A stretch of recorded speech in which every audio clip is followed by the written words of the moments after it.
Hi everybody, my name is Sarah, Pearls of Wisdom and Food. How are you today? Have you ever been in a good space with your head, with your life, with your food, with your tracker? Has it ever all just come together for you? It's really a nifty feeling when you're in a good space. It's just not the top of the world, which is, to me, a false sort of thing. I mean, you will come crashing down. It's just, I get it. I get it. I am the captain of this vessel, this ship, and what I do with my decisions affects me.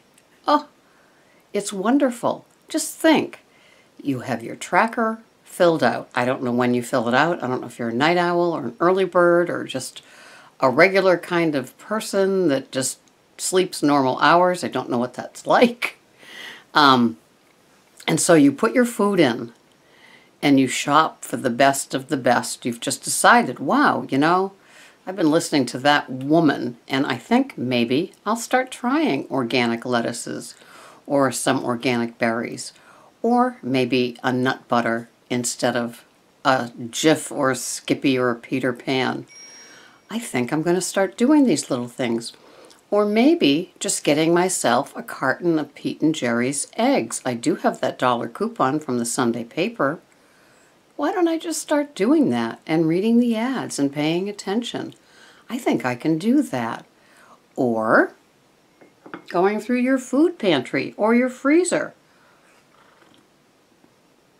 and deciding, you know what? I am never going to eat this. This was crazy. Why did I buy this? Oh, yeah. That's right. I'd been to a meeting where they talked about how this is your little helper on those days. And is it really? It might be a little helper, time-wise, but is it a health robber? Yeah, I'm not going to eat this. You know how we get swept up with a new idea and somebody kind of, sort of marketing or pushing something to us, and we think, oh, this is now the answer. And of course, it's really not, but we get swept up and there we are buying, if you're like me, because you're a food addict, not one but 6 of them. Oh, by the way, that particular mozzarella ball that I bought for Greg that I had for the first time last night, at Trader Joe's for $5 for the, the plastic tubs they come in the water, was $10 at Stop and Shop. So, yeah, that's how that stuff works. I did get some mascarpone, and I've never had it before. And for some reason, I'm thinking about it from the Nutcracker. Is that true? Were there candies with mascarpone candies or something? Anyway, it says dessert cheese on it. And I made Greg like a little version of, that will be improved upon for him for tonight, tiramisu cake. They didn't have any ladyfingers, so I just got it's half angel food, half, it's like a pound cake, I think, but it's lighter than a regular pound cake, but not as light as an angel food. Anyway, I got it at Stop and Shop in their bakery, and so I will be doing that. But it's just fun to try some new stuff, and I'm hard-boiling some organic eggs right now, so always have to keep something going in. And I got a grass-fed pot roast that I made yesterday, and 2 grass-fed steaks were on sale at Stop and Shop, so into the freezer they went. I have my meat for tomorrow night, and yeah, I'm in a good space, and good spaces are hard fought for, I think, if you're a woman in today's world with all of the responsibilities, whether you've got little ones still in the house or you've got a job, significant other, you drive a car, you live someplace, and you have to eat. All of those responsibilities sometimes seem totally overwhelming, don't they? And during the daylight hours, God, what if the little dust particles come out to party and parade just as I'm walking by? Oh my. So yes, we have a lot of obligations and accountability and responsibilities to people.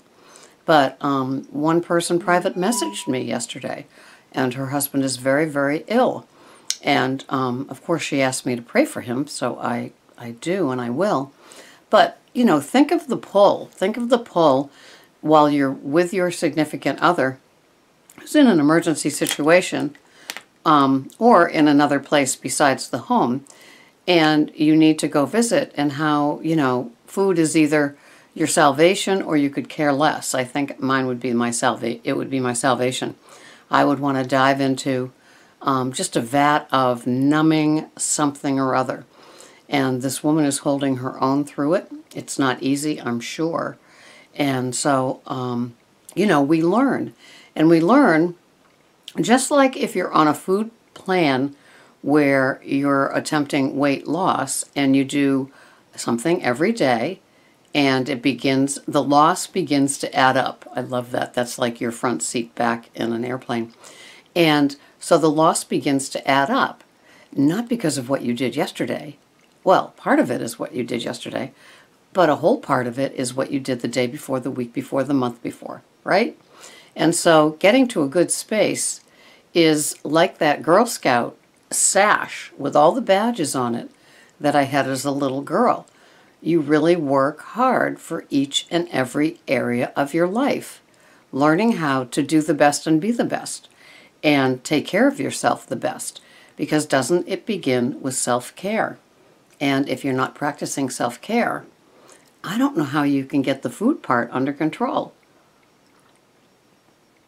If some of you aren't practicing self-care, but you have great food, let me know below. But for me, it takes constant vigilance, which I am willing to do today, because I feel this is an unmerited gift. And although I've been lucky since I decided to lose some weight, and I've kept it off, it isn't easy. It takes daily monitoring, which is where the tracker comes in. So, I don't know what your must-do is for you to keep being in a good space or get to that good space, but I'm sure it's just a little pattern and routine and ritual of a whole bunch of little things that make it all work. So, hopefully you're in a good space and you will continue to feed that good space, or you're working towards it and you see a little glimpse of light. This is what she means. This is a good space. I'm okay. Have a wonderful day. This has been Sarah, Pearls of Wisdom and Food. Bye-bye for now.